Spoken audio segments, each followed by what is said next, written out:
নমস্কার বন্ধুরা, সুব্রত টেক চ্যানেলে সকলকে স্বাগত জানাই। আজ হয়ে গেল ওয়েস্ট বেঙ্গল বাজেট 2026।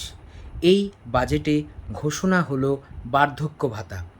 বার্ধক্য ভাতা কত হতে চলেছে সেটি জেনে নিন আজকের এই ভিডিওতে, তাই সাথে থাকুন এবং শেষ পর্যন্ত থাকুন। আজ পশ্চিমবঙ্গের ডবল ইঞ্জিন সরকারের 2026-এর বাজেট পেশ হয়ে গেল। সেখানে ঘোষণা করা হলো বার্ধক্য ভাতা কত ধার্য করা হয়েছে। বার্ধক্য ভাতা ধার্য করা হয়েছে, যেটা আমরা এর আগে পেতাম 1000 টাকা, সেটা এখন বৃদ্ধি করে করা হলো 1500 টাকা। অর্থাৎ প্রত্যেক 60 বছরের ঊর্ধ্বে যাদের বয়স, তারা 1500 টাকা করে মাসিক ভাতা পাবেন। কবে থেকে চালু হবে, কিভাবে কি করতে হবে, আপডেট আসলে আমরা অবশ্যই আপনাদের জানিয়ে দেব। তো এইটুকুনি আপনারা শেয়ার করে দিন সবার মধ্যে।